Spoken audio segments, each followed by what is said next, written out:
Ted Metz coming in the back now. All right, you'll have to start over. Well, he's got to come from like 6 Hey. This is Ted Metz. He's Howdy. a former candidate for insurance commissioner and from the Libertarian Party. And Ted, I don't know the exact number, but he garnered 86,000 425. votes in this past election. 86,000. That's amazing. Thank you. Ted did an outstanding job running for insurance commissioner. Not only that, but I told him when I saw him last week, he did an outstanding job on the TV debates. I mean, there's no question. You watch that, Ted won the debates outright. He did a great job, and we appreciate him coming tonight as well. Thank you, Hank. Tonight's guest speaker is going to be Mary Kay Bacallao, and I want you to know that I've given every kind of spelling of Bacallao that you might imagine out there. But if you had to start from scratch and try to spell Bacallao, you might understand my quandary with that. So every time I do it, I have to go check myself. So I didn't do a very good job on that. I apologize. But anyway, she's going to be with us in just a few minutes too. Next month, we have 2 guest speakers, actually 3 guest speakers. We have District 37 State Representative Sam Teasley is going to be here. He is the sponsor in the General Assembly of the Religious Freedom Restoration Act. And I saw him speak to the local Hall County GOP about a month or so ago. And it was a great talk, and it's a great topic. It's something we all need to know about because this is another one of those crucial issues before the people. And there's a lot of misunderstanding about what the intentions of this bill are. Secondly, Ken Fletcher with the Alliance for Defending Freedom is going to be here, and he's a dynamic speaker. We're all looking forward to that as well.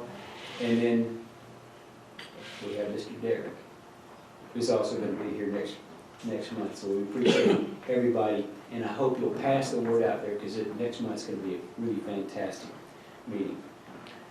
So next, I want to take out on a couple of current events and talk about a couple of things that have happened here. There's been a lot of publicity about them. Of course, I think everybody here has formulated a pretty good opinion about what all of this was about and how it came down. But essentially, the Cromnibus bill that was recently passed last month in the U.S. House of Representatives, and I think it's passed in the Senate now. Can anybody confirm that? I think it's passed.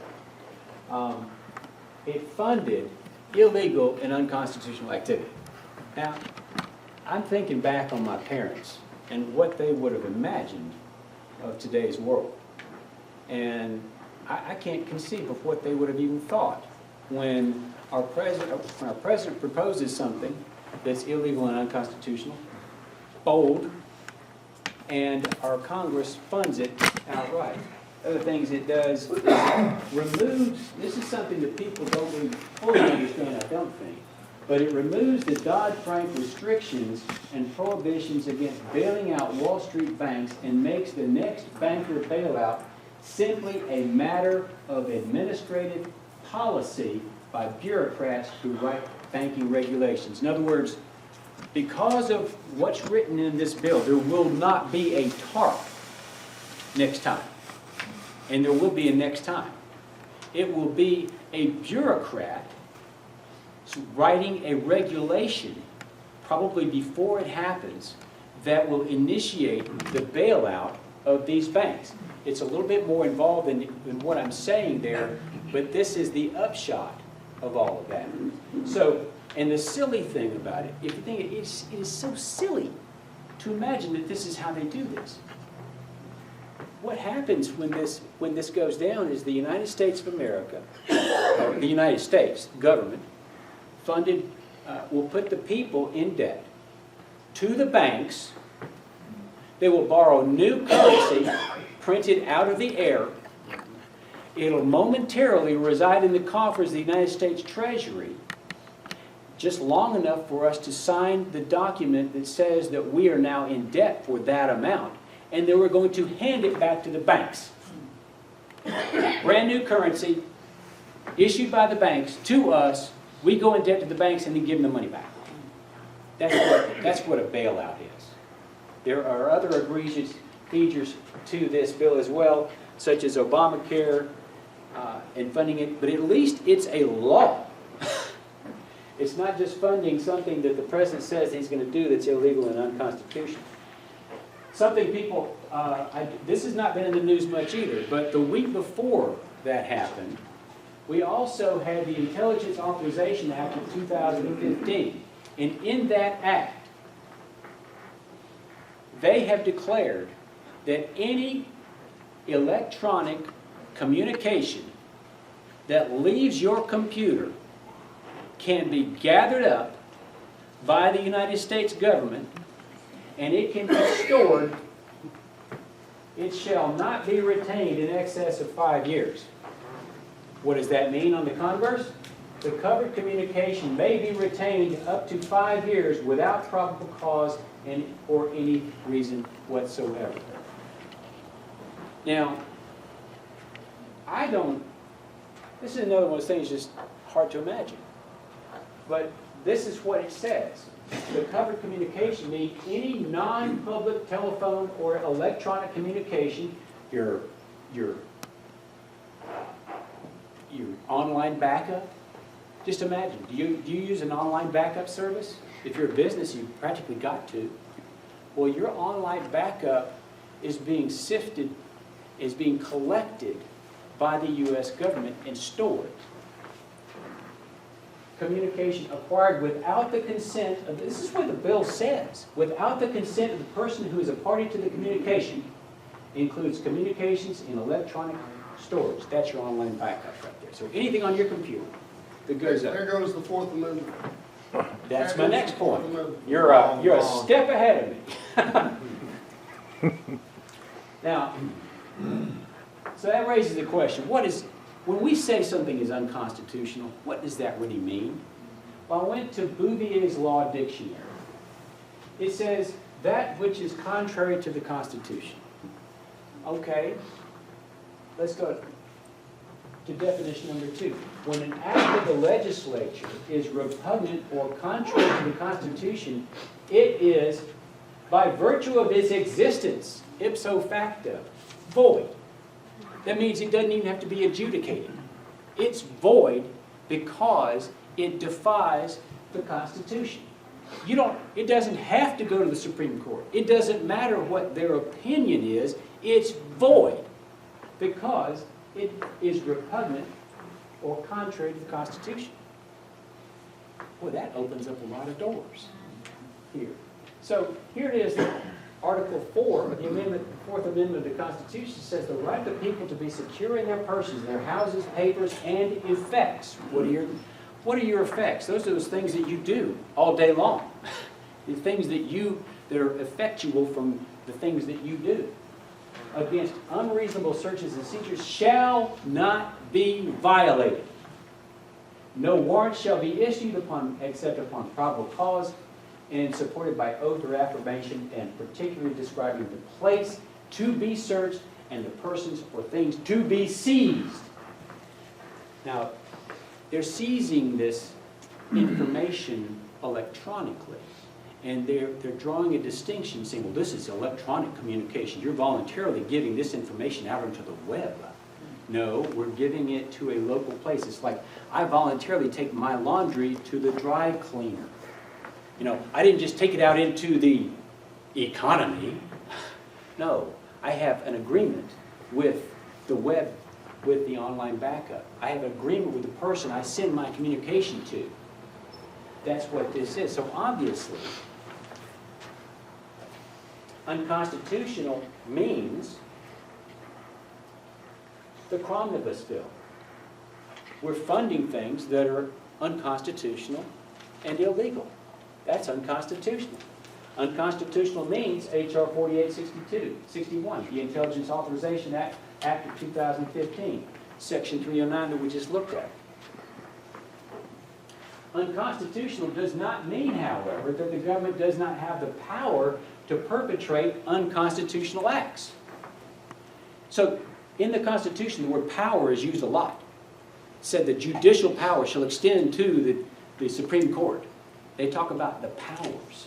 Well, these are authorized powers. These are delegated and authorized by the consent of the people who contracted together and created the Constitution. But just because they have the physical power to perpetrate an act, that does not mean that, however, that they have the necessary authority to perpetrate the unconstitutional act. So there's a difference between power and authority. And the founders understood that in the Declaration of Independence. If you read that document, you'll understand that the reason why we had the right to revolt against the King of England was because he used power he had no authority to use.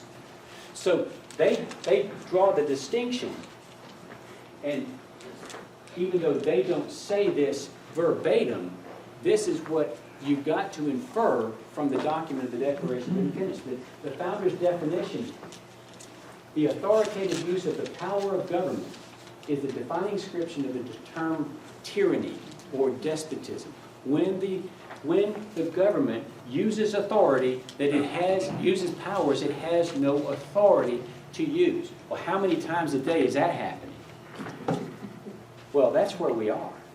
We have gotten to the point where practically every day you're seeing things that our government is doing that it has no authority to do. An unconstitutional act is therefore an act of tyranny. Just to go flesh out our definition here. So defeating tyranny was the cause of the American Revolution. That's all written in the Declaration of Independence. They expressed it very well, exactly why they were doing what they were doing. Because the King of England was a tyrant, a despot. Those terms are used in there. And today we're right back where we were. Now I guess at any particular time you could look back at all of that and say, oh, we were there back in 1971. Or that we were there to a certain extent at any particular time in history. But as we are going, we're getting closer and closer to the point that our founding fathers were at when they sat down on July 4th and decided that course that projected us into where we are now. So why do these elected office holders keep voting against the Constitution? Well, we've been told recently it was a timing thing. If you listen to WDUN the other day, when asked a question, 9th District Representative Doug Collins indicated it was a timing thing, that the time to do this would be better in February when they have more votes. So the question that, I got to credit this to Ron because he put this out there and it was just such an epiphany to a lot of people. He wrote this the other day. The question, he says, when is it going to be the right time to do the right thing instead of doing the wrong thing because it isn't the right time? I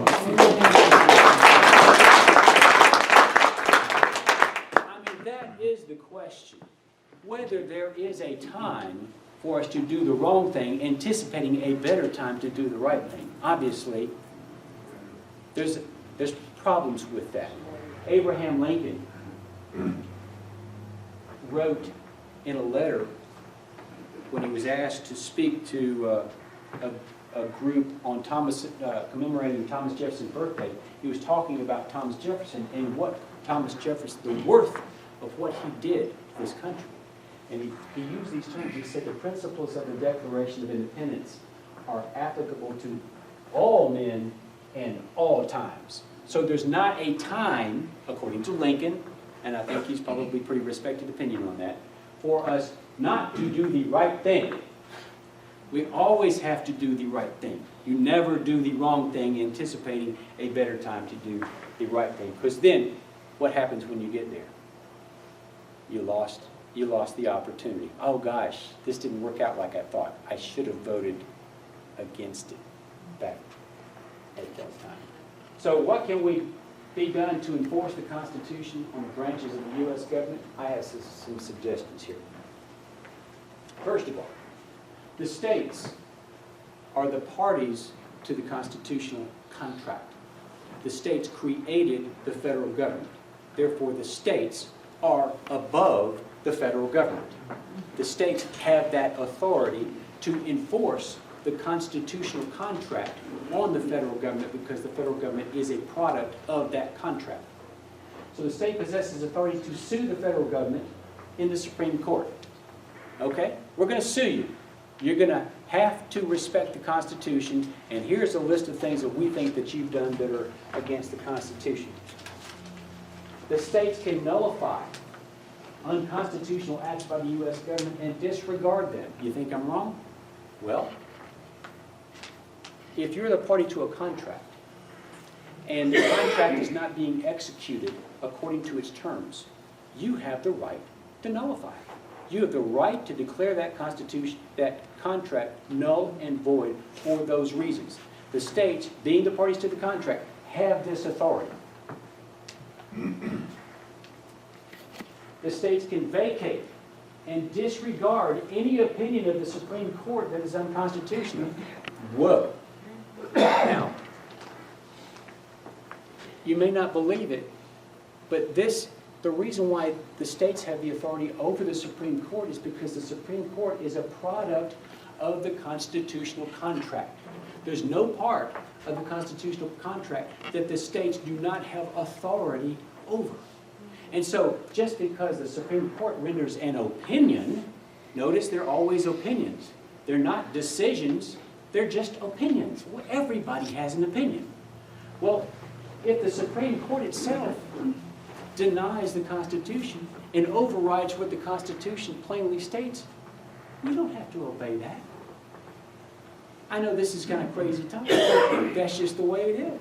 They don't have the authority to exceed their own authority. And the authority is limited. And finally, when all remedies are exhausted, the people, look at the way that the Declaration of Independence and the Constitution are written. The parties to the Constitution are the states, but they are authorized by the people. The people are the final backstops of all of this. And the people get their authority from where? God. Exactly right. God gave the people the right to create the governments that they then empower with authority. So, when all remedies are exhausted, the people possess the right of revolution under the Declaration of Independence. This is when the Constitution is no longer even relevant, because it has been so overthrown by the government or by others outside of the government that it is no longer even relevant to the discussion. You mean like now? Well, to some extent, that's where we are. And it will get worse and worse and worse unless good people like us who come out on a Thursday night realize what the principles are and then get out and do something about it. So that is the authority that we have as individuals. That's how it plays out. All right, next I'm about to get into the point where I'm going to introduce our keynote speaker. And she and I have gotten to know each other a little bit online. Because other than that, it's just been a time or two we've had conversations, and she was a guest speaker before. But she is a participant on a Facebook page that's the Cherokee County Common Core debate. And I was a participant in that as well, up until the day that all this happened. So I was just walking through here. All right, so Mary Kay puts this up here, which is, this is published by the Department of Education, U.S. Department of Education. And if you read this, it says, far too many teachers report that they are unprepared when they're entering the classroom after completing their teacher preparation program. Golly, nobody wants that. So the next line is, recognizing that need, educators in the states are working to derive needed improvements in teacher preparation, doo-dah. And so they proposed new regulations. And then finally, these new regulations are listed right here. And when I saw this, just because I got this devious mind, I guess, maybe it's because I'm a critical thinker. I think that's probably a little bit of it. When I saw this, I recognized exactly what it is.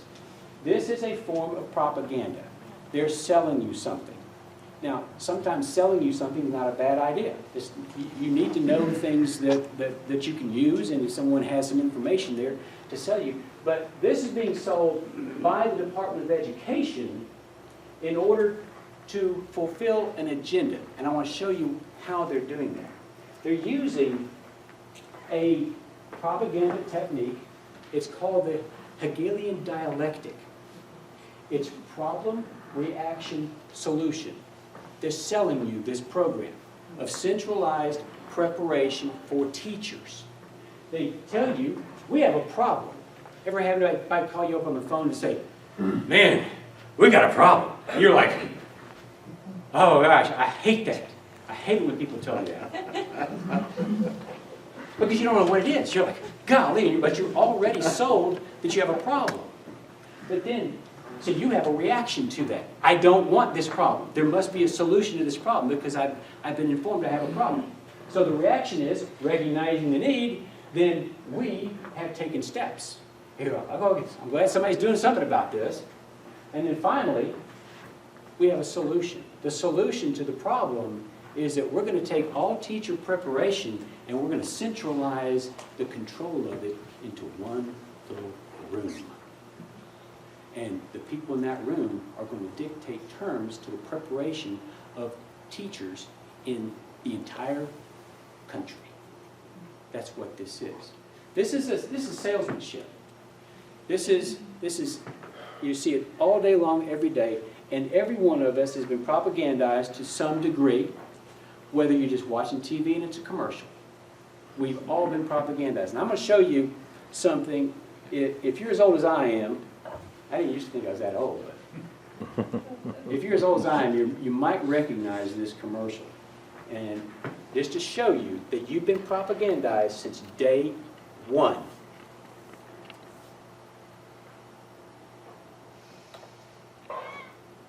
How's this, Mommy? That looks good. Hi, darling. Hurry and get ready for dinner. PTA meeting tonight. Ellen, please, I just got home. Don't rush me. Control yourself. Sure you have a headache. You're tense, irritable. Don't take it out on her. You need Anacin for fast relief. The big difference in Anacin makes a big difference in the way you feel. Minutes after taking Anacin, headache pain's gone. So tension's gone. Irritability's gone. You're in control again. This is how we're sold things. Hey, Mark, my deceased father, his favorite commercial. Oh yeah, Mother. He repeated it constantly until the day he died. I'd rather do it myself. You know, they had like a whole litany of these things, but they all had the same script. Tension, pressure, pain, right? But this is nothing but, this is salesmanship. This is marketing. Well, that's the same thing the Department of Education is doing. They're marketing this program. You should never say things like that to your wife when she has that instrument in her hand. Yeah, this guy, Or the look. he's sold that the answer to the solution to his problem is drugs. Now, wait a minute, why don't you just get a little bit more sleep? You know, just don't get up so early. Why don't you not stop staring at the computer? Why take the drug? But the only solution they give you is Anacin. Okay, that's fine. They're selling Anacin. And a hug. So that's how they execute that. But I bring this to your attention so that we can all become better critical thinkers and not just accept what we're being told. Because if you look back at that, look back at this, far too many teachers report they are unprepared when entering the classroom. Blanket statement. Okay, show me the data. I want to know, where did that come from? How do you know that this is true? Where's the study that backs that statement up? Obviously, if you went into that little room that they're trying to compact all of this teacher preparation into, there won't be a study. They just made this stuff up. I would bet you that that's the answer.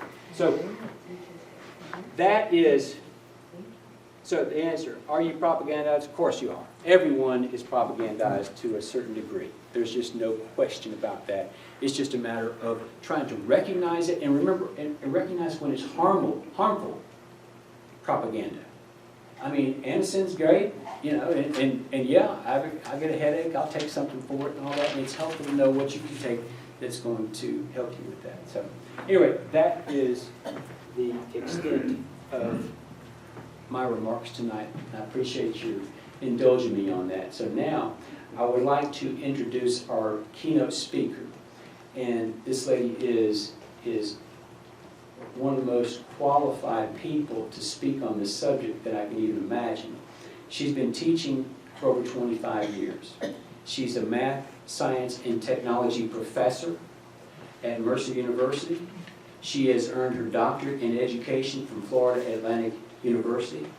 Her undergraduate degree is from Miami Christian College.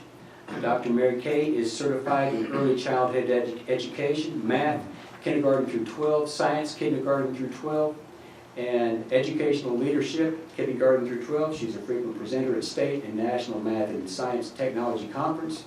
And she has recently run for Georgia State School Superintendent, and she would have made a great Georgia State School Superintendent, and maybe one of these days in the future she will do that again and achieve that goal. But let me ask y'all if you'll please welcome Ms. Mary Kay Bacallao.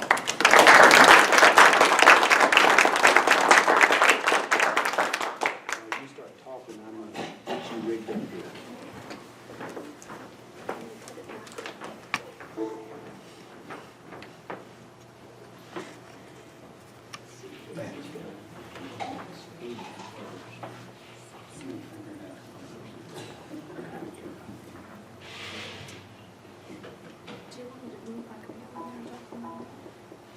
Well, might not be a bad idea. I'll get one out of the way, and that way you won't.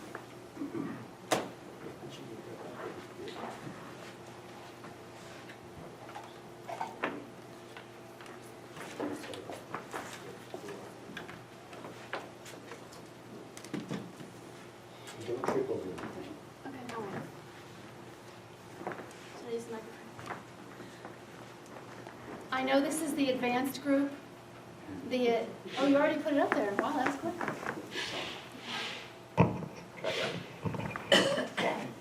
I am so excited to be here with you today because whatever I'm going to show you, I'm going to show you what we can do a solution. It's not just we're going to throw the problems out there and then just leave you with the problem.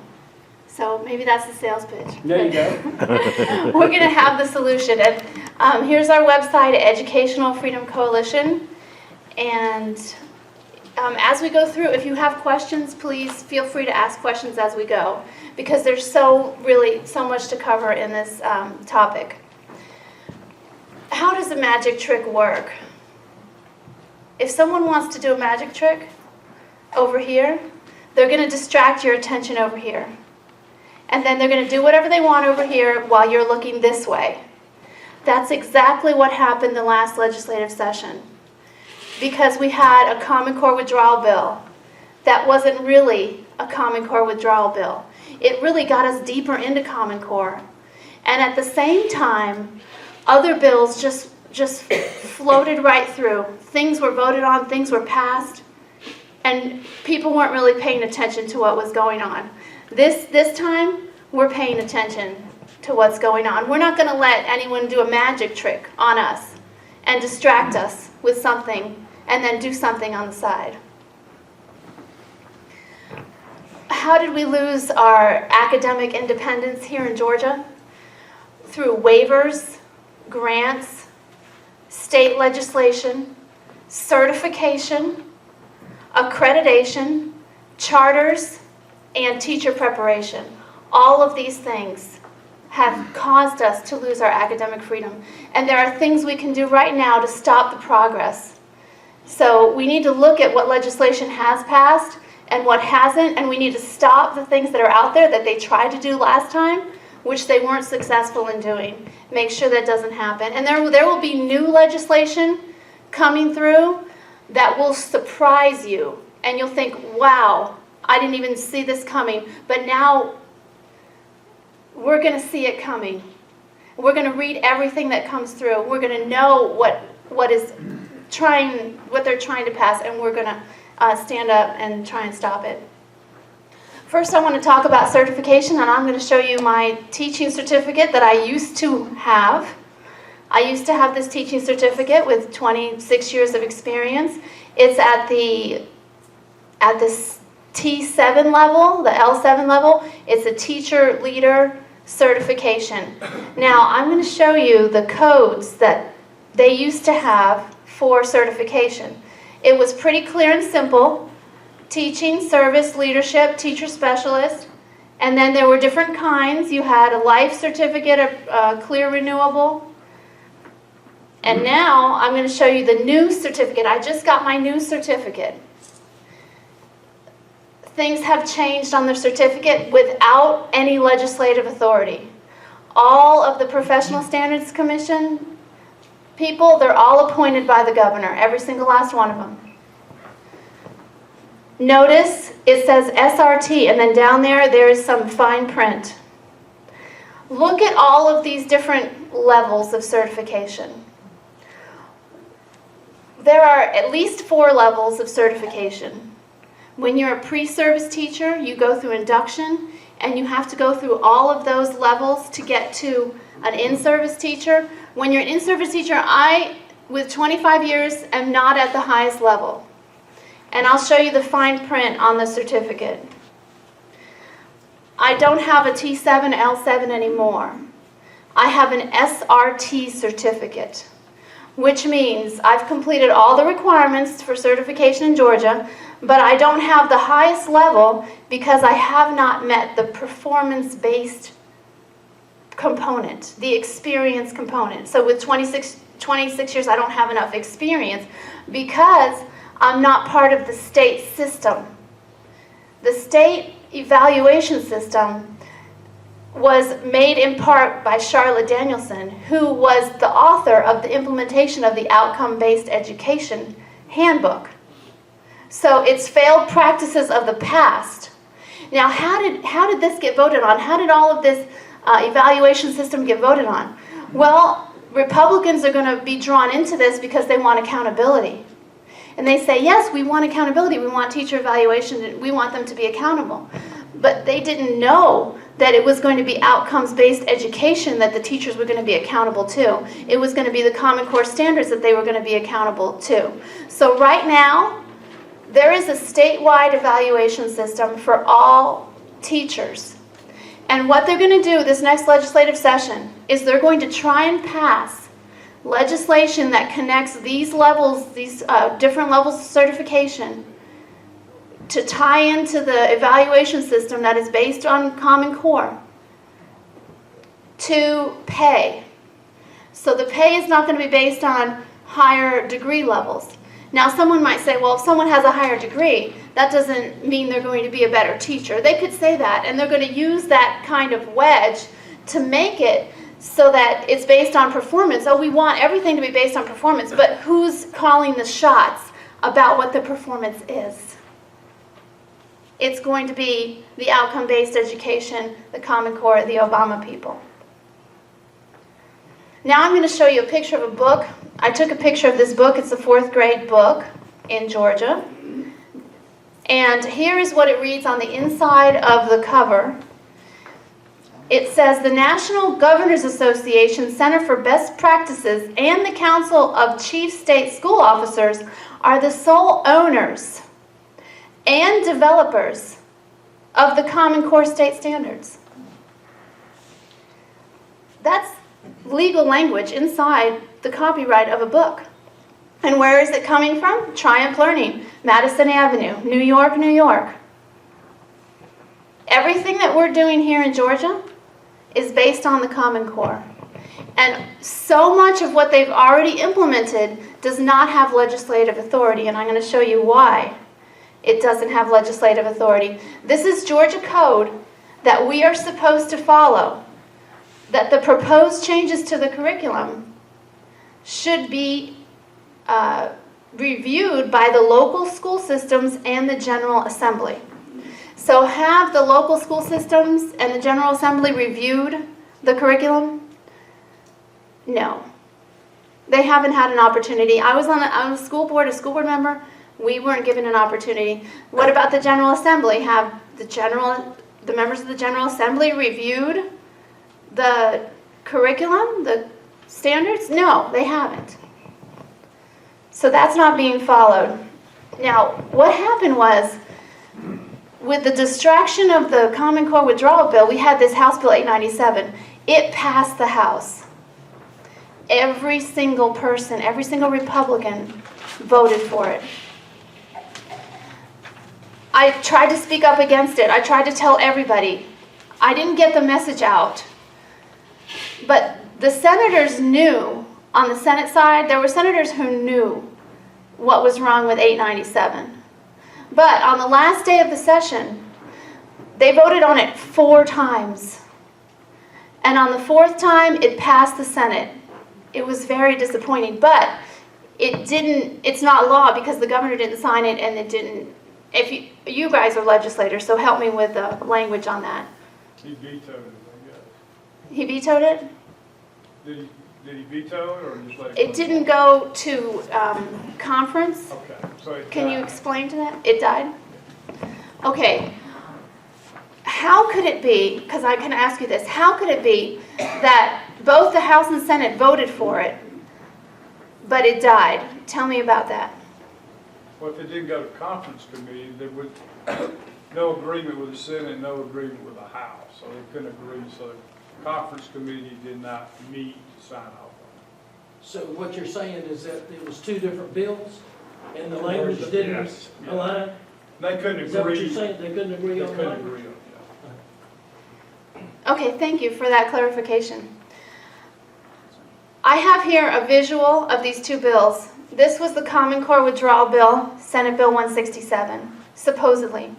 And this is House Bill 897. It was a long, tedious bill. But I've got in here what they had in common, what they planned to do. No more reading. No more separate writing tests. They were going to expand the state mandated content standards to include science and social studies, which right now it wasn't science and social studies.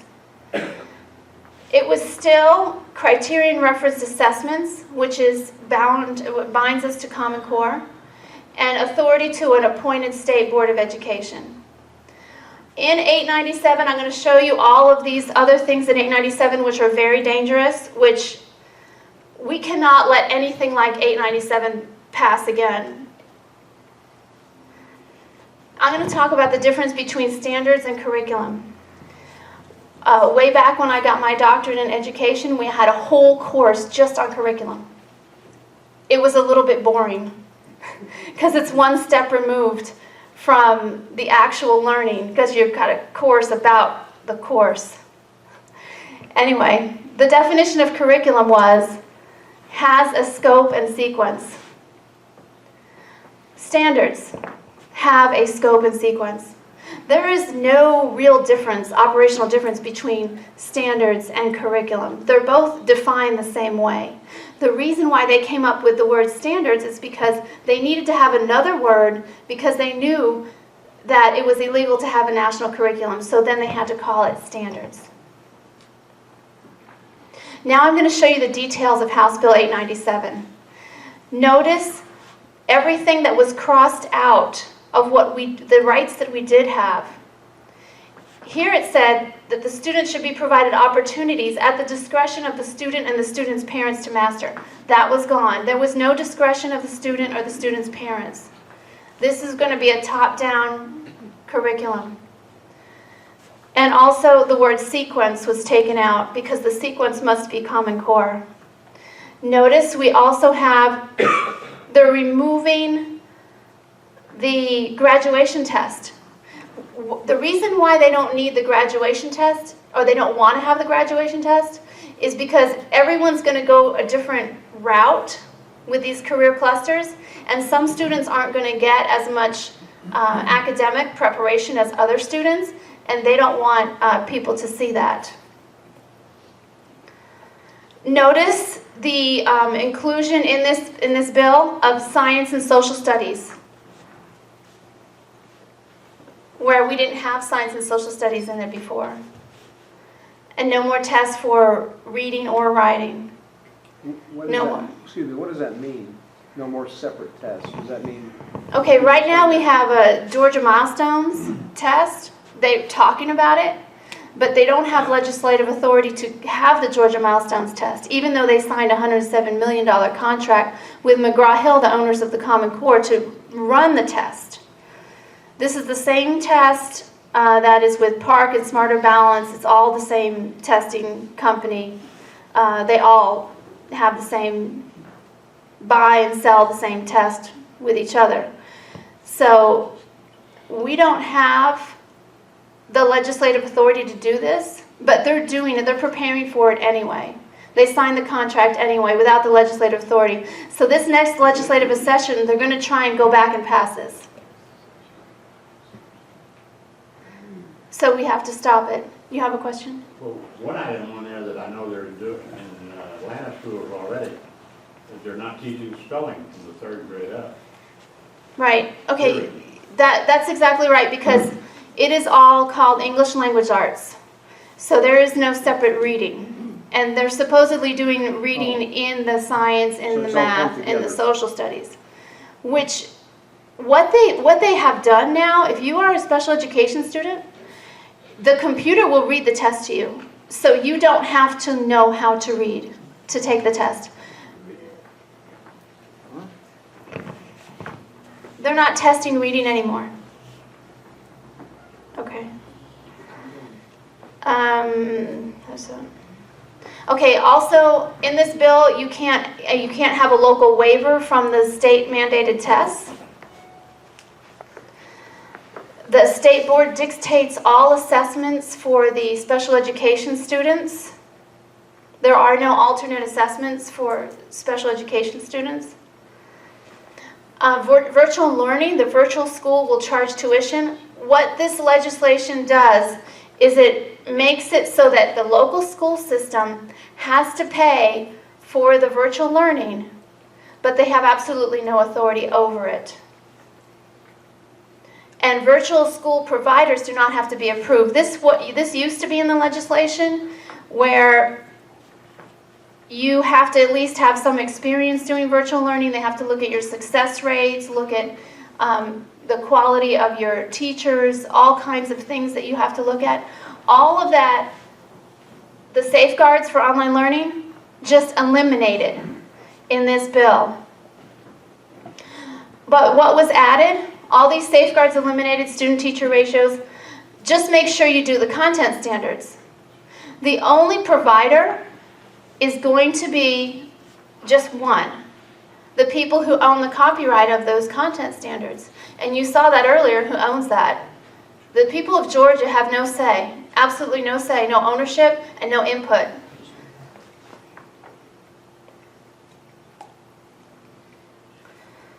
They're removing the 5-hour minimum for academics at the middle school level. Can you explain what that means? I don't understand. That means that it used to be that you had to have hours of instruction in the core academic subjects. They don't want that requirement anymore because we're going to go towards career clusters, which career clusters are owned by the same people who own Common Core. So our whole career education will be controlled by this planned system. Yes? What, are career clusters designed to steer people into different either academic or vocational areas? Is that the point of a career cluster, or what was? The government has defined, I'll pull up the career clusters in a minute. The government has defined in our state legislation that has passed here in Georgia what careers are acceptable to study, and those are dictated outside of Georgia. Okay, the reason I asked that question is because back in 1990 I wrote a book with a man who escaped from East Germany, and it sounds an awful lot like the school system that they had, which directed young people in at about middle school age channeled them into where they were going to go because of their measurement of their aptitudes. And basically, at some point, they really couldn't get out of that, Right. whether they wanted to. And that's exactly what's happening, because they're called pathways. But they're really pipelines, because they're not pathways, because the school gets points for the CCRPI score based on completers. So if you take 1 or 2, the school's not going to get any points. So the school's not going to let you get out of your track. Question over there. Yes. Yes. Is this getting kids ready for the pie factory? Is that what we're doing? Well, there's what's happening is the companies. Pie factories and- We have an education cartel that has the companies involved, the government involved. So the companies and the government are working together to control the economy through careers. And dumb down America. Exactly. And if you see the career clusters, you'll see what I'm talking about. And it's happening right now. Because it was passed in our legislation. How do we let this slip? Now, this is huge right here for homeschools. The people who think, it's okay, I homeschool, I don't have to worry about this. This passed. The local school system, they have to identify the local school system in which the home study program is located. And then they have to have the test. So once you have the oversight is set for the homeschool kids, they're going to have to report to the local school system, and they're going to have to take the Common Core test. And we've seen this happen in other states as well. In New Jersey, the superintendent wants to be the superintendent of all the students, the homeschool students as well. And they're all going to do Common Core, and they're all going to take the PARCC exam, because no one can be outside of the system. It's going to affect all of private schools too, because the teachers are not going to be able to have the high level of certification if they don't do the statewide evaluation system, which is connected to the Common Core test. If they don't have those tests, the Georgia Milestones test, they can't implement any of this. That's why the testing is so important, to stop the testing. We used to have 5 days at the middle school level, and now it's 10 days of testing.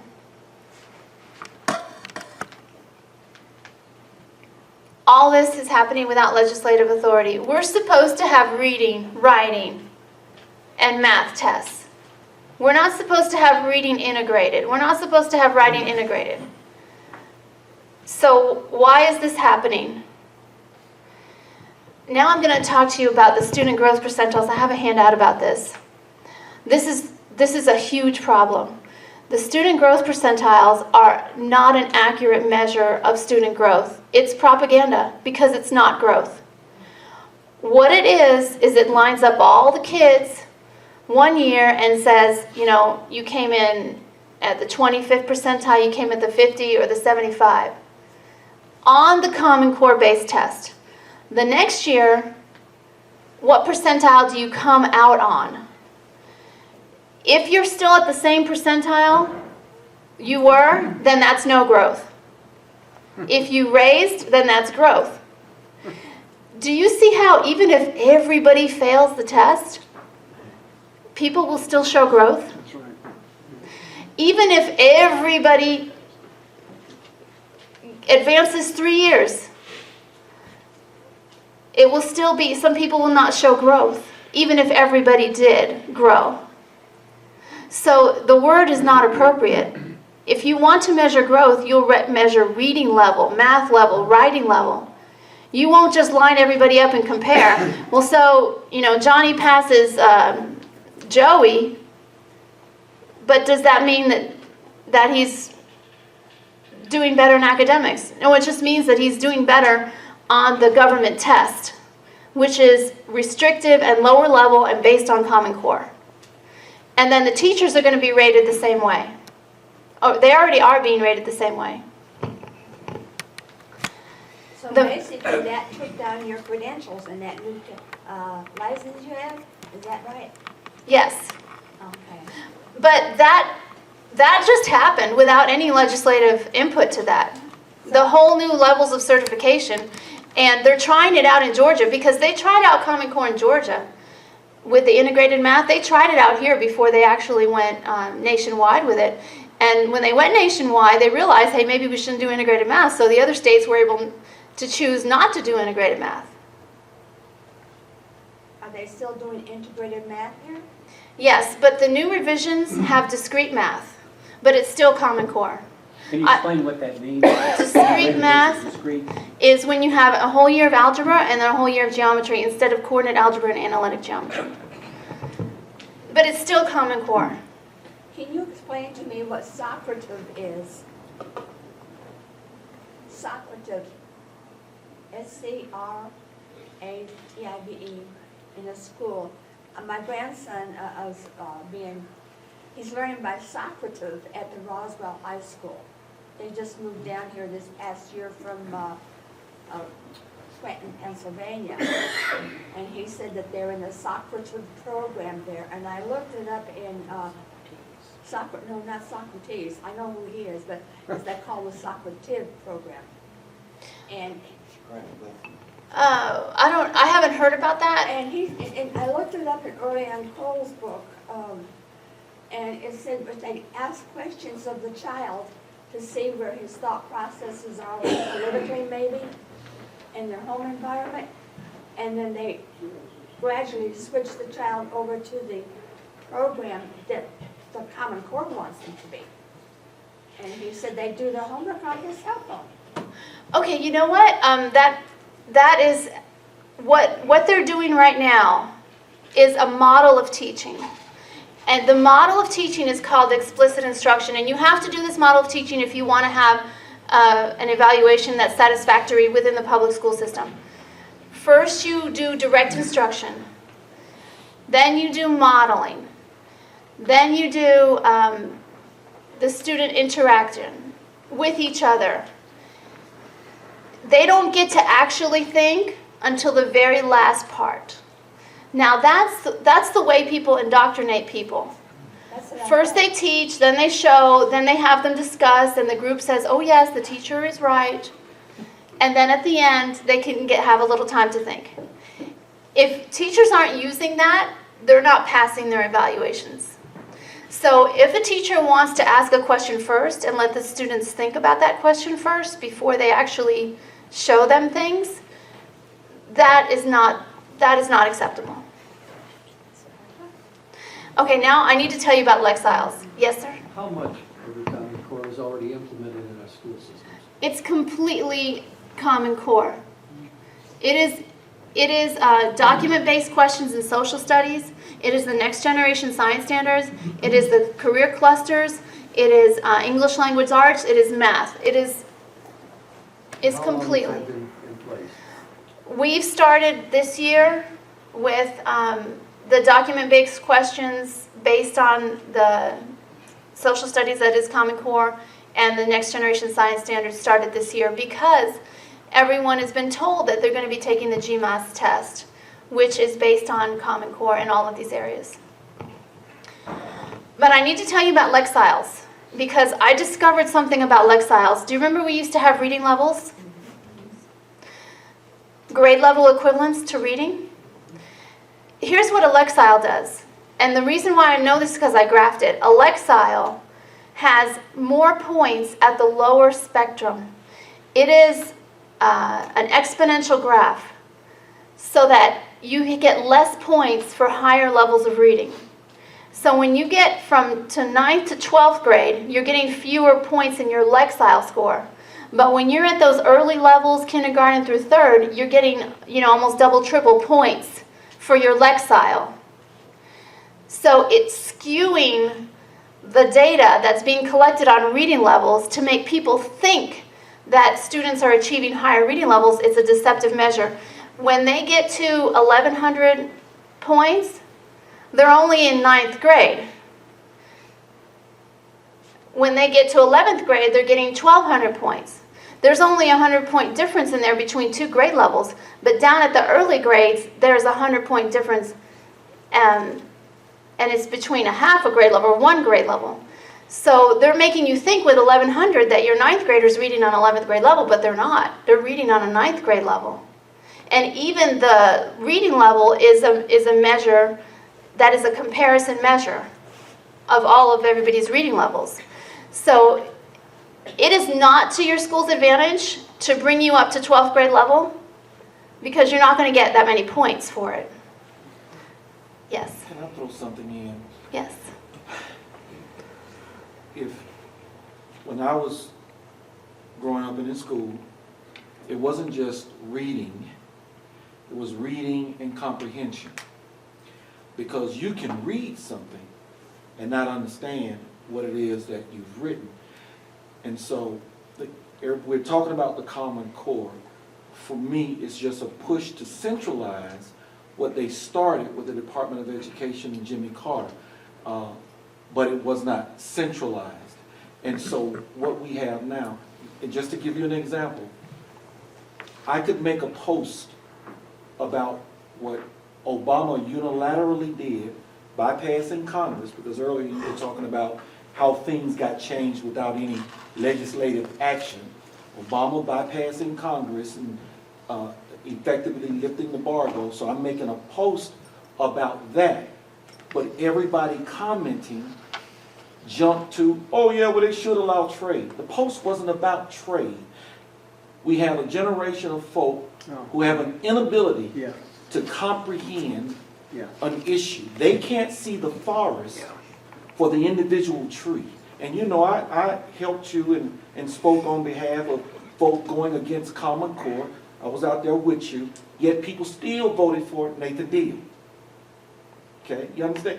How can, and so they want to just give reading, but they don't want you to have the comprehension part, because that'll make you more pliable for those pathways that they're talking about. And that's the big picture of this whole thing.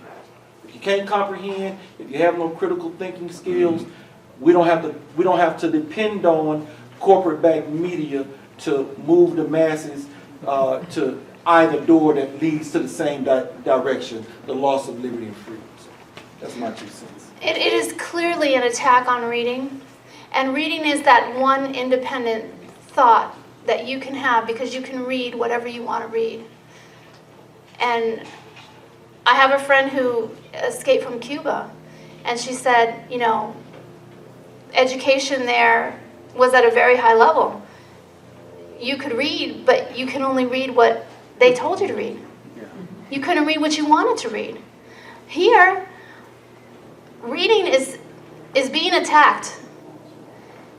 And if we knew what we were voting for, that we were giving authority to the state Department of Education over our homeschool kids, if we knew that we were eliminating reading tests and letting kids have the passage read to them so they could get the government standards, if we knew that, we would not have voted for that. I really believe that our legislators would not have voted for that.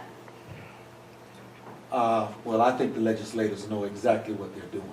That's where we differ. Okay. How much of this is money coming in with all the grants and everything, and how much of it is money? Okay, yes.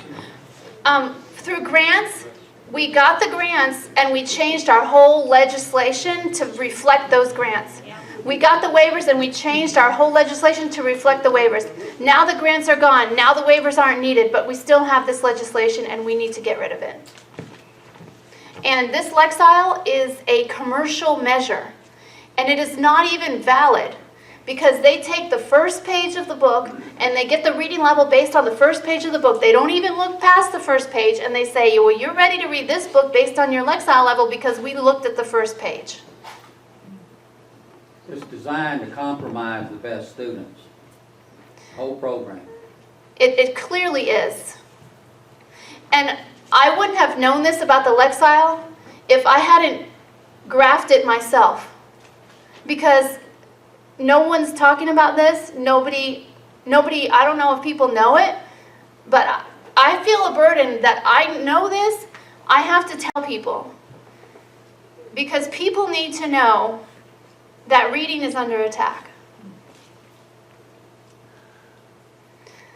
Okay, now, here's the interesting thing that passed. Everyone's all up in arms. AP US History has been taken over. Well, the AP program has taken over a long time ago. Several years ago, I wrote an AP incentive grant. And what that did is it gave grant money from the U.S. Department of Education to support a private program, which is the AP program, which is the College Board out of the state of New York.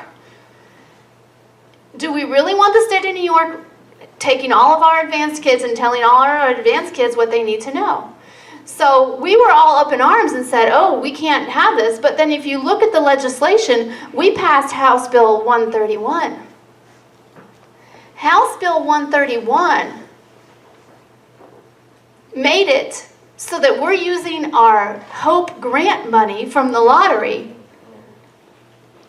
to dangle that over our brightest kids' heads and say, if you don't take AP advanced classes, you're not going to meet the rigor requirements, you're not going to get HOPE.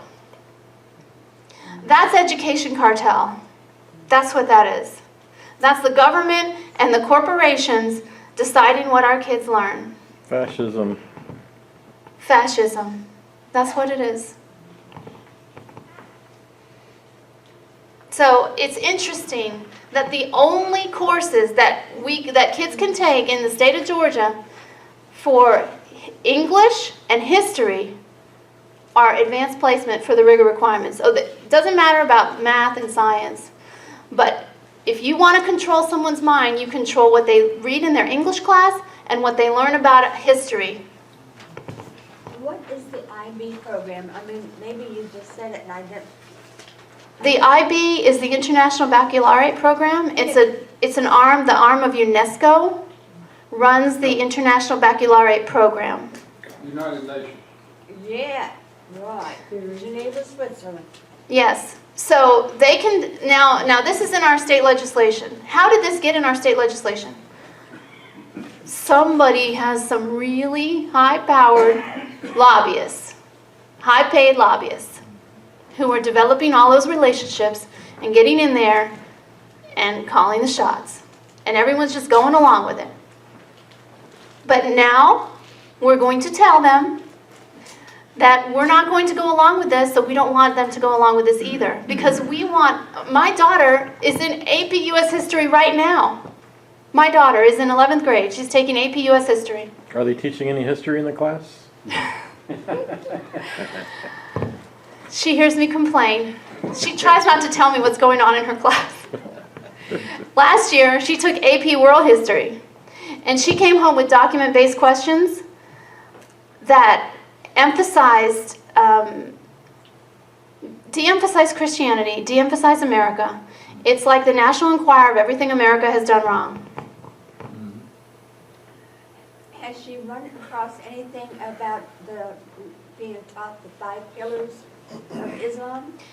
Okay, yes, and I have a documentation of that where she brought home a document-based question about how the Muslim and Christian responses to the Black Plague, and it made the Muslim response look like the right response, and the Christian response look like the wrong response. But it's not only AP, it's all of social studies is doing document-based questions. Document-based questions, who chooses the documents? Because any attorney can choose the documents to make America, incriminate America. Any attorney can do that.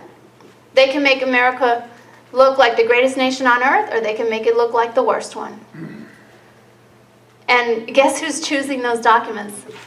Some communists in New York.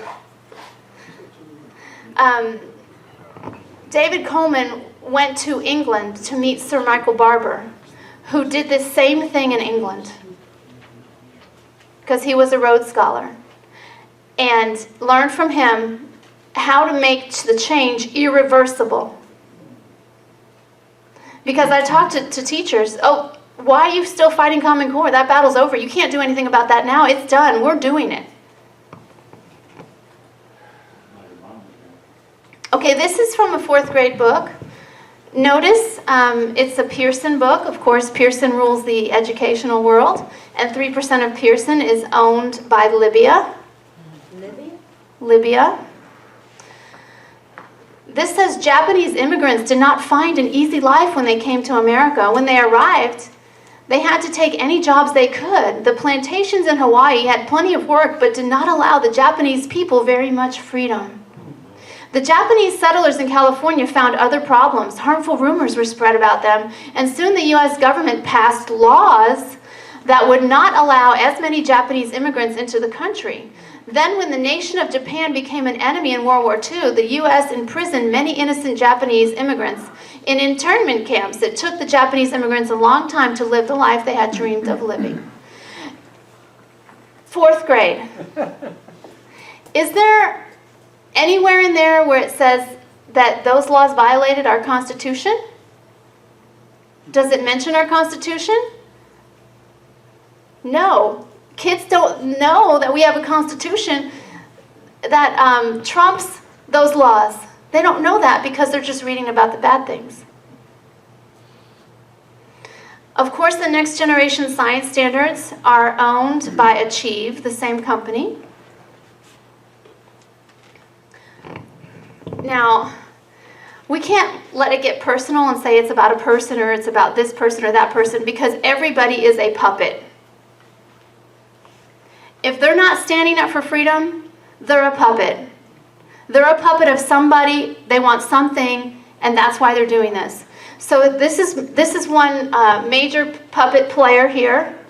He's at the U.S. Department of Education, and he has, I call it Duncan Brownie points, because the CCRPI score is giving Duncan Brownie points. It's not about academics. Your school rating score, there is absolutely no way we can know what our school ratings are objectively anymore. It's gone. It was passed through legislation that took away our ability to know how our kids are doing on their tests. We can't. It's all in the Duncan Brownie points. You get brownie points for clicking along on the data, the statewide longitudinal data system. You get brownie points for clicks. You get extra brownie points if you are economically disadvantaged. You get extra brownie points if you are ESOL. You get extra brownie points for being special ed. So we can just all make all our kids special ed and we can get all the brownie points. And we can have a really great CCRPI score for our school. It just doesn't work that way, but that's the way the U.S. Department of Education controls everything from the school rating scores. You get brownie points for pathway completers. You could put them in those career tracks and get some brownie points. You get brownie points for Lexile scores too. Charter schools and charter systems. I call that Duncan Direct.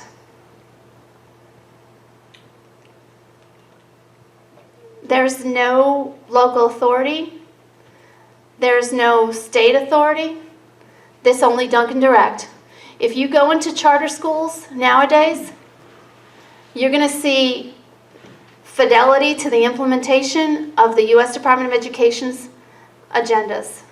Because if they do not do what the U.S. Department of Education tells them to do, they're going to lose their money. Which they got from us in the first place. It removes local school board authority.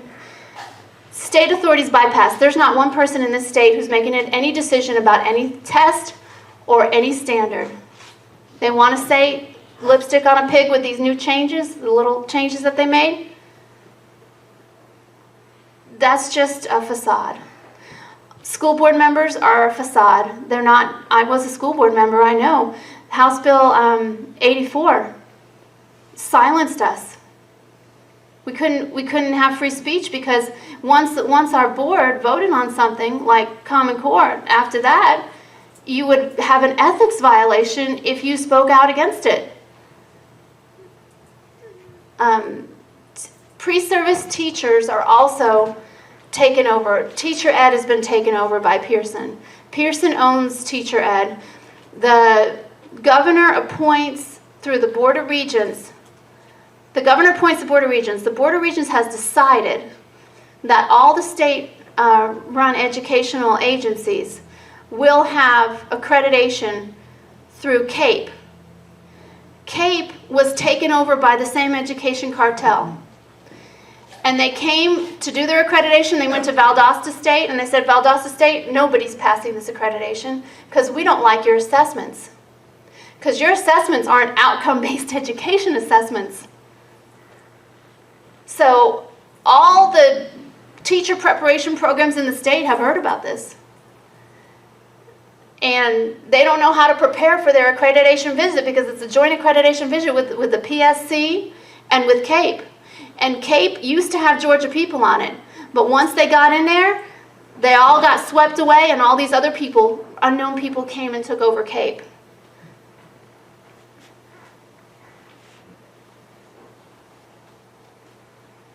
Work-based learning.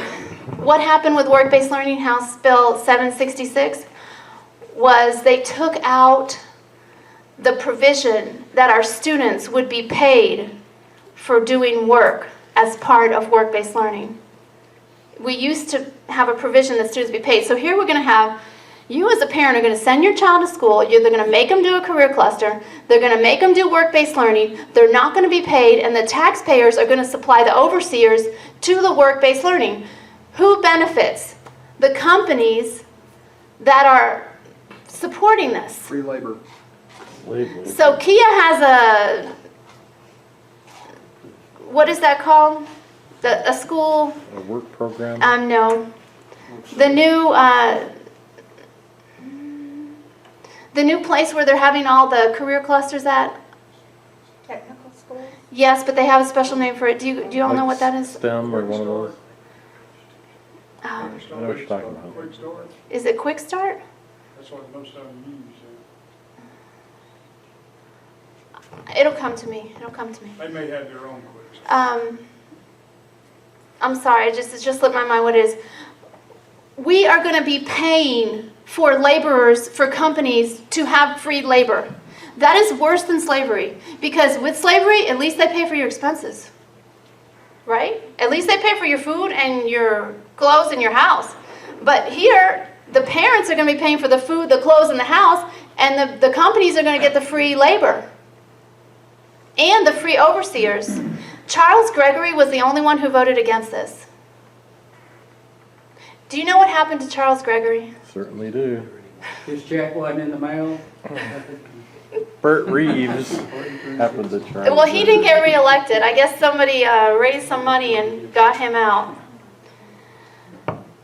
Watch for changes in compensation through teacher certification tied to prescribed content and methods. They're going to tell us how to teach, what to teach. It's all going to be taken over. And you know what? It used to be the teacher was in the classroom with the kids.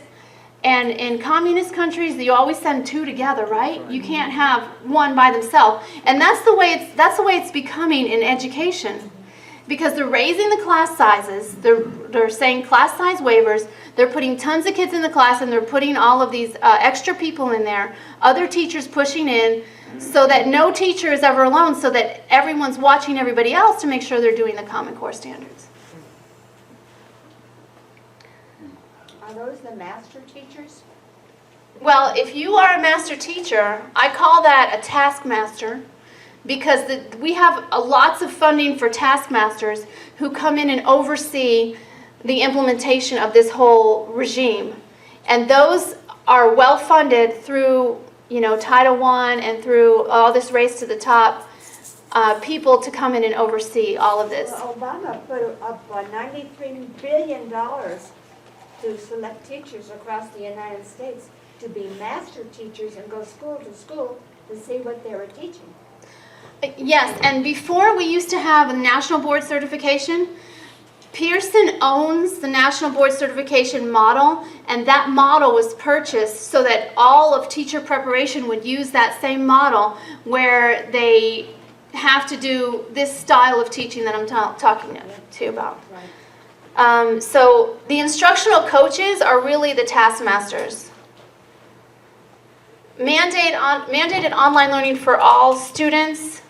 Mandated online testing. So you're going to go and pass a legislation that mandates online learning and online testing, and there's only going to be one provider who's going to be able to provide that online testing, And they happen to also own the copyright to all of this. So you're really limiting your students and your state, and you're making everyone take the same test. Is that data not also funneled into into a grand database that is used to analyze, and that data is also linked to that individual who's taken the test? It is, and all of our data now, we don't even calculate the CCRPI scores here in Georgia. We send our data up to DC, and they tell us what our scores are.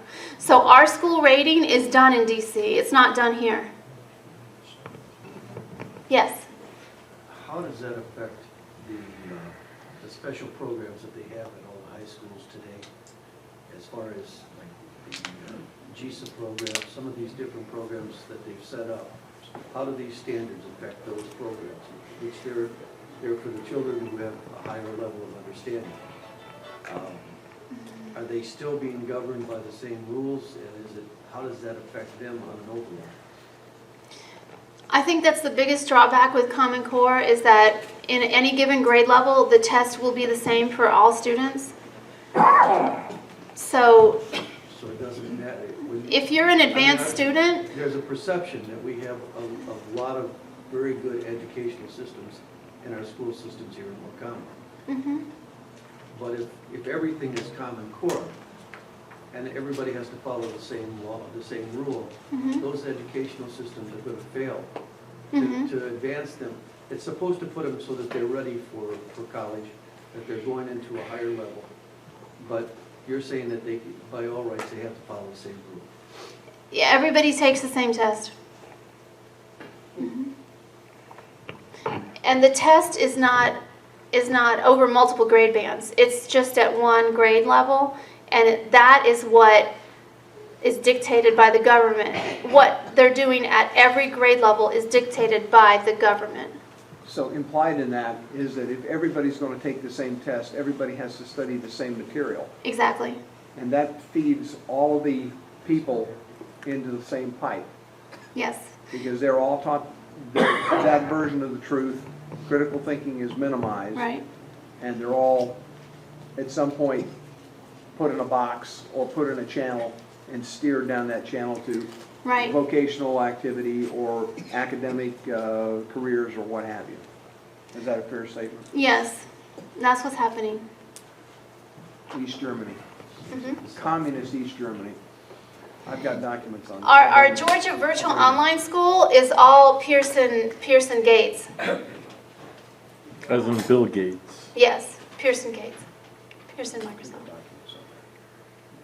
It's illegal to delay or deny placement in special education. They have a reason why. They want all private school and all public school students, if there's special education, they want them placed because they're going to be tracked into the lower career clusters.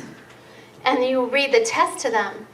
So teachers don't have any reason to teach a special education student how to read. They don't have to. We're going to have a generation of illiterate special education students. And now, did you hear, now we're tied into the prison system? There's Common Core in the prison system now. These are the career clusters. This is what the government says we can do for vocational technical education. Hold it. Okay. All right. They're in the legislation. You see those little lines are the numbers for the legislation. Okay, this is the first U.S. FDA-cleared ADHD testing company has been bought by Pearson so that they can come to the school site and administer the ADHD test and prescribe the medication for the ADHD. You know, this is frightening. Soviet Russia. I told you that I'm going to tell you what we can do about it, though. I'm not just going to leave you hanging. Action solution. You need to get to that pretty quick. But she's got it down to keep it. Okay. The problem. We need to have something like this. The Protection of Pupil Rights Amendment from 1976 that makes it illegal for all of these things to be asked of students. political affiliations or beliefs, mental or psychological problems of the student or the student's family, attitudes, beliefs of the parents, all of this. We need something like this in Georgia because FERPA only covers the federal level. We need protection of pupil rights for Georgia. That's what we need, something like that. Because the FERPA was gutted, it's not in effect. What is planned for babies in Georgia? The governor took the $51 million early learning grant and set up Common Core for babies. You're kidding me. Which go? What? Not the great governor of the world from the invocation. The other one. Oh, that invocation was powerful, and that was powerful. I'm sorry, that was great. But You're not talking about Governor Deal. no, oh yes, I am. Yeah. I thought Governor Perdue did. Purdue here. No, No? no, I actually had a chance to meet with the governor in March, and I questioned him about this, and he accused me of being disingenuous because I teach people who are pre-K teachers that I really don't care about reading. But I do care about reading, and I do care about pre-K kids, and I don't want this for Georgia because this is what the Early Learning Grant is all about. Ensuring that quality program standards are applied to all early learning programs in the state. Quality rated is a system that rates when kids sit up, when they walk, when they crawl. Everything goes into a database. Yeah. And the goal of this system is to shut down the private pre-Ks and to bring in, them in alignment with Common Core so that everyone's doing the same thing from birth. So we're looking at birth through workforce being controlled by a central planning system. Cradle to grave. So this is the same terminology, a tiered quality rating. So they're going to rate the early care providers. And I know some early care providers, the idea is to get them out of the homes and institutionalized. Because you do better with quality rated if the babies are institutionalized rather than in private homes, because the requirements that they put on the private home care providers are so stringent. And this is what we took our $52 million to set up this data tracking system for early learning. It's not required now, but in other states it's required to have quality rated, or else you're not going to get the lottery money for the pre-K. Do you see how when we did that pre-K, that free pre-K, we opened up the door to the government coming in to birth through 5. And that door is wide open in Georgia right now. Family engagement strategies. We're going to have home visits. These are the early learning empowerment zones right from the start. And this program is not under the State Department of Education. This is under the governor's office. So the governor has control of this program.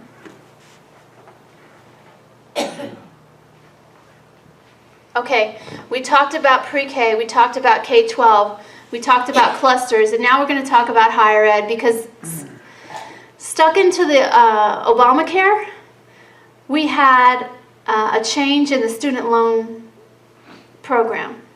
It is no longer privately funded. We used to have privately funded student loans. We don't have that anymore. We have publicly funded student loans. So when Arnie Duncan says he wants to do something about the graduation rate of the basketball players, and I think, well, what can he do? Oh, he can do something all right. Because once you are dependent on student loans for your financing, you are going to have to do what the government tells you to do. That's private schools. That's private. That's all existing universities that take federal money for loans, student loans.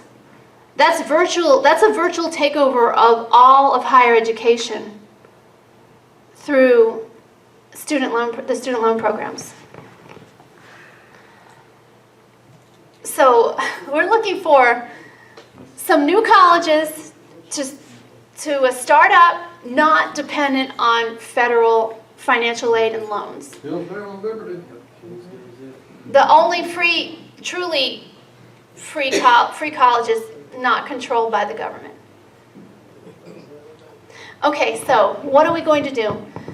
We are going to don't let the magic trick happen to us. You see, the governor wants to make the state school superintendent appointed. And you see, in Tennessee, you have an appointed state commissioner of education, and he's just all out Common Core. You have Arnie Duncan. Oh, he's probably the worst. He's appointed too.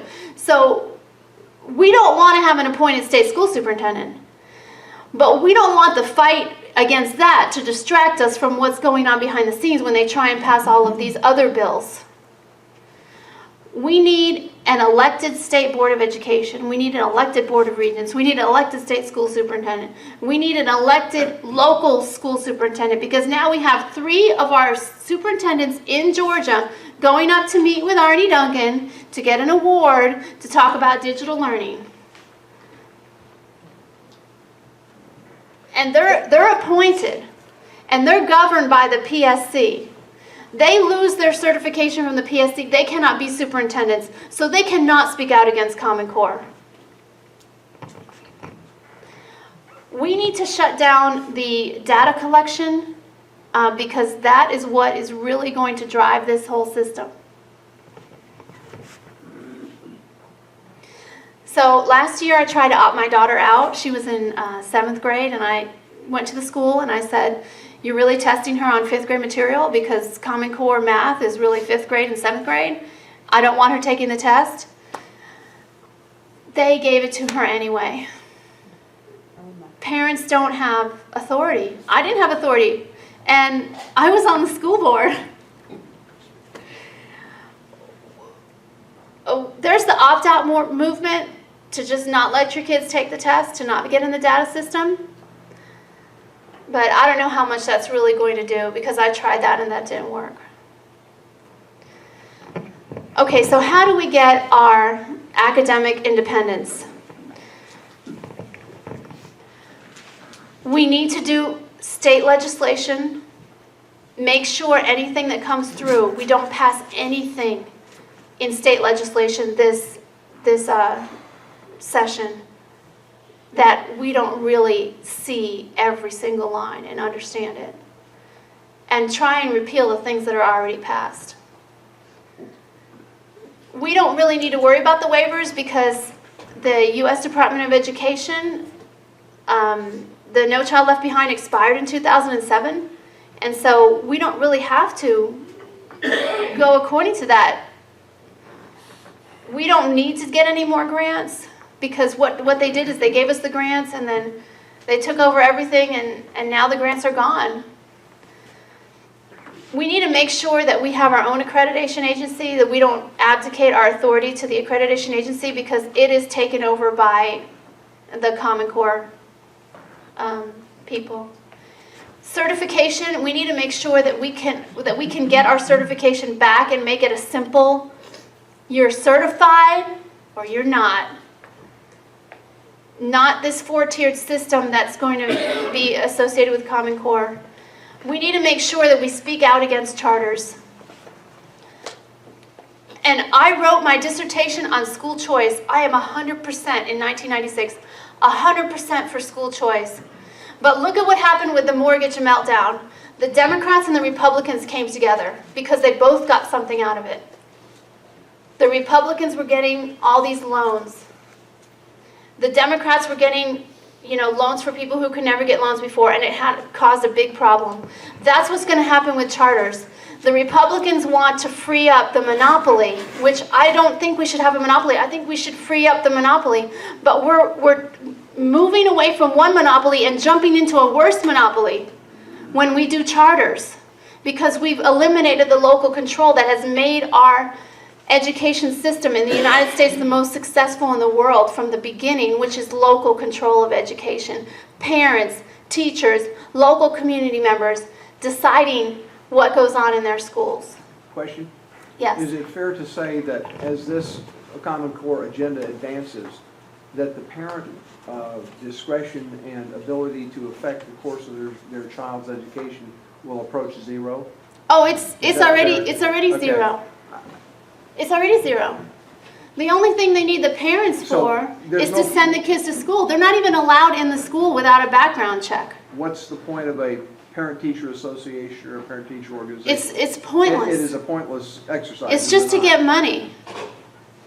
Oh, really? So it's a superficial trapping. It's superficial, and you know, PTA, the National PTA got Gates money.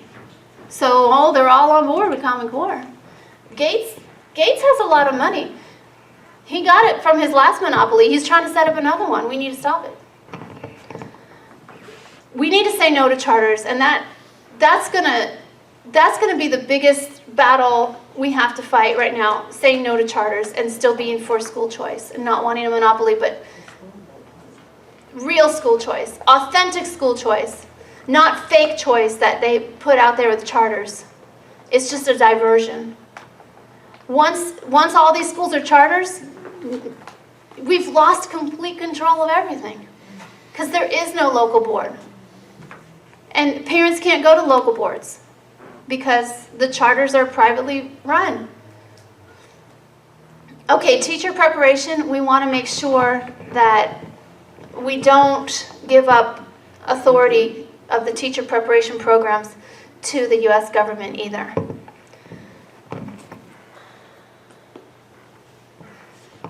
Okay, so that's our hope. Shut down the legislation, let people know. I didn't hear a whole lot of hope in there. And legislators are all crooked anyway. It's not to get compromised when they get up there. And they're the ones that put us in this situation in the first place. So how are you going to depend on them to change the system? If we have, do we have a legislator here? All three of you? Oh. That directly to me or whatever. All three of you are legislators? The whole, Do what? The divine, we need to pray for the divine, what was that called at the invocation? You call that the divine Incline your governor? hearts, the divine providence. To incline your hearts for freedom. Do we let them go out first so it's safe for them to leave? I mean, Trust me, I'm fine either way. I am so excited that you guys are here because now you can tell all the other legislators and you can even tell the governor. Please. I've got to defend these guys with the comment that they're all crooked, because I've been going down there now and working with these guys, and not just these, but some in other districts too. And what I have found out is there is a sincerity about these guys that they want to do the right thing. But so often, they don't know this stuff. They vote based on what they have learned down there from other lobbyists and from people that are pushing whatever agenda it is. And if that's all they hear, that's all they can vote on. They can't vote on information that we know out here unless we work with them and try to help them know it. That's why these guys, I really appreciate y'all coming tonight. Absolutely. That's what we're about as a Tea Party. We're trying to help not only you guys, but our population learn what is going on behind the scenes, because there's so much happening that we really don't know about because it's so under the currents. And I really appreciate you bringing this to the forefront, and I would love to hear them make some comments based on what they've heard tonight. Yeah, and I'm excited because Marty Harbin is from Fayetteville. We just elected him, so he's going to go help you too because he understands this as well. Marty Harbin, the new guy. Y'all have any What do you guys impressions you'd like to think? share with us? Well, I have two grandchildren in Forsyth County schools. One is in the 3rd grade, the other is in the 6th. They don't have any books. They rely on teacher-produced sheets that are sent home. Yesterday, my daughter was up in arms because the homework that the child had to do on the computer was not sent to her until 7 o'clock the night before. This is craziness. Everything on the computer is owned by Gates Pearson right now. So it's all controlled But outside. even the procedure, the scheduling, and the organization is crazy. What they're going to try and pass is this digital learning, which will give more computers so that Gates Pearson can make more money. And the information on the sheets that our teacher produced is wrong. Well, I found a lot of errors in Common Core. We would be here all night, but... Yeah, but I mean, is there anything that you recommend that we do? Homeschool? We need to ask the legislators. Homeschool. But homeschool is also overseen by the... Well, not right now, because that's not law yet. Okay. Them identifying with a school district, that's not law. Everybody voted for it, but it's not law. I'd like to get Neil's question back here real quick, and then I would like to ask if you have any impressions you'd like to share with us, if you have any. I just want to get a verification of something I saw today that really disturbed me, but there was a video for about 7 minutes on today of a certified psychotherapist, Dr. Stamp or Staff. I've got the name, but I don't have it with me. But he was testifying before the Dawson County School Board, and he said that in the last 3 years, he has had an increase in, he counsels children, et cetera, who are on depression and getting on drugs and all those kind of things. And he said there's been an increase in his practice because of, largely by Common Core. He said he wasn't blaming it all on Common Core. But he said it foretells things to come. The kids are frustrated, and some of them are turning to alcohol, or some of them are turning to drugs. And he said we'll have some turning to suicide. It's true. I've seen that happen, because if you take a student who doesn't have a high aptitude and a student who does have a high aptitude, and they're doing the same thing, the student who doesn't have the high aptitude is not going to be able to do it. And there's so much pressure put on teachers to get these kids to do things that they can't do. And on the other side, you have kids who are bored because they already know it. It just does not working. Well, and all kids aren't the same at the same time. Right. I mean, that's a big problem. Right. Any comments? Let me throw a little bit of seed out here. Please. A little bit of crop. I went back this year, have a wife that's a teacher, 24 years, 2 daughters that are teachers, a son-in-law that's a coach and a teacher, and a daughter-in-law that's a teacher. Now, I've been against Common Core. I've sat down there many times, and none of you sat with me and the group here to listen to different things, because you have to be open-minded. But you understand, we're not all with or for the ghost in the closet theory. But I want to ask you a question here. I started going back this year as a substitute teacher for a whopping $60.61 a day. I could make that a half an hour. But the problem is to prove a point that I want to sit there, and when I go into a committee, I can say, here's what's going on. And one of the biggest things I see is we've taken discipline out of schools. And because of that, precious Johnny and Susie, which there's a lot of them, they need to have somebody with authority. They need to walk in the room with respect for that teacher, not to walk in like hoodlums. Now, that's not everyone. There's only a few in every class. But when I come into the class, I take authority. I take charge of that class. I lay down the foundation of that class by letting them know I'm not worried about a lawyer suing me. I'm not worried about a mom or dad being mad with me. I'm worried about getting these kids and young people to interact, to talk about not just peer pressure, but to bring them into where we talk about certain things in the class. The other day we were reading Edgar Allan Poe. We had to find the kid that never raised their hand that wanted to be a writer. Guess who understood what the strange topic of Edgar Allan Poe and his theories? She understood it thoroughly. The kid said, she never speaks sound. But what happened, every kid in that class started participating.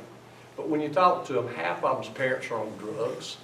Half of them's parents won't bring them to school or make them do certain work and assignment. So what do? We blame the teacher. We allow that student to grade the teacher. So I have big problems with Common Core, but I have problems with our system directly the way we've allowed it to become. We can look at 1976, but when 1976, when I graduated from high school in 75, we still didn't talk back to the teacher. We didn't chew gum. There were several things we didn't do. Now the kids have a thing called enrichment. You know what enrichment is? Go ahead, you're a teacher. Are you talking about the gifted program? No, I'm talking about enrichment for everybody. That means that when they come back, they have an extra 35 minutes to sit there and play games on the phone if they behave, or they can catch up on their homework that they didn't have to do the night before. Are you talking about instructional focus? I'm talking about enrichment. That's what it's called. I asked point blank, explain enrichment to me. And that's what 2 different teachers told me.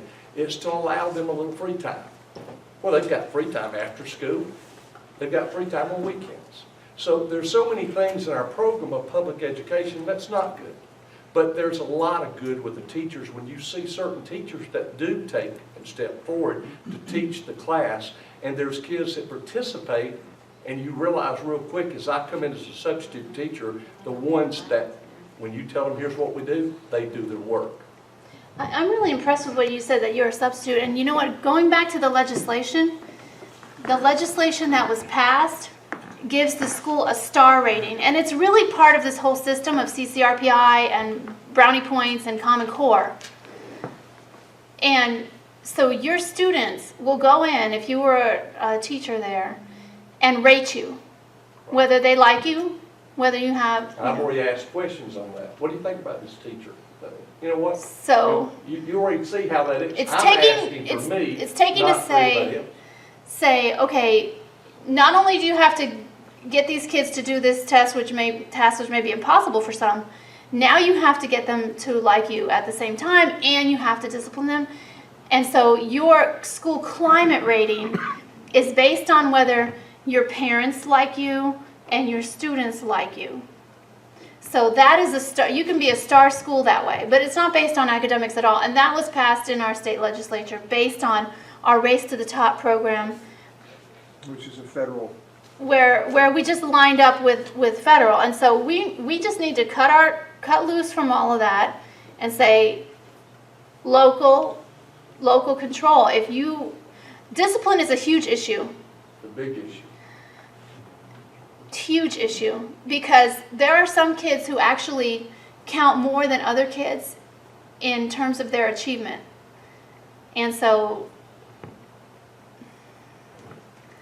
things have changed, What happened without the direction in middle school where they're 70% of the kids are already experimenting with sex in the bathrooms. Yeah, discipline it's is sad. huge. A lot of the things that's going on in the 5th and 6th grade. It's being taught in the schools now by, I just talked about him. Arnie Duncan? No, not Arnie Duncan. Homosexuality is part of multicultural education now, so kids are learning about homosexuality in kindergarten, starting all the way up. Yes. And so it's a culture, that's what the U.S. Department of Education has national standards for human sexuality, and one of them is homosexuality. And if you don't believe in homosexuality or you don't agree with that, then you will be labeled a bully. So it's complex. Any other impressions? Well, let me just say, being on the study committee with the federal role of K through 12 education, I've listened to 36 hours of testimony from many people in the room, from Mike, Scoopine, and it's been a true learning experience for us. We're considered citizens, part-time legislators. I wish you had come and testified. We were in Milledgeville and Atlanta twice, and Gainesville, and other places too. So these are the things we need to know. In the process, the House we try to trust the committee process. We don't know who's pushing the agenda at the time through, the education side. So we learn something new every day. Example today, I was on the phone for an hour dealing with a state health benefit plan issue, which is the state health insurance. We never know where the next call is. Governor Perdue was the one that implemented this. He and the former superintendent of schools, Kathy Cox, without even letting any of us know. But we get the brunt or the backwash of it. That's the power of the executive branch, and I think y'all have seen that in Washington as well. So we hear you, we understand, and I think we've got a good understanding. We want the best for our children and grandchildren, and we'll continue to work for it. Yeah, Thank you. Is the House Bill 187 the one that you wanted to make sure that it was completely defeated? If it came back up House again, Bill is that right? 897. I have a little trouble with the numbers. 897, but it'll probably come up at a different number. Okay, let's say it came up as 300. Are you going to support it or vote against it? I heard all you said. I just want to know. I'm voting against it. Okay, that's all. We legislators, these three, we read every bill, and we make sure we understand it. Thank you. A lot of Thank times, you for there's that. Thank you very momentum much. on a bill. We call it a freight train. And sometimes it's a runaway freight train. And if I don't understand it, We these get guys. that. We just want to know if you're writing on our side. Well, let me just finish. Let me finish. When we don't understand something, after we read it and the author of the bill can't explain it the way it ought to be explained, it's a no vote. All right. Okay. my name's Lee Hawkins. I'm a dentist here in town and a volunteer legislator. I got involved many years ago because I was just irate about a lot of things, mainly healthcare, especially government, whether it be federal or state, telling a person what they can and can't have and what they have to choose and what they can't choose. And third parties who tell you one thing and then do something else in the corner. But, all the subjects are things that we deal with. We listen to people, and I talk to the superintendents. I talk to my sister who's a teacher and the two daughter-in-laws.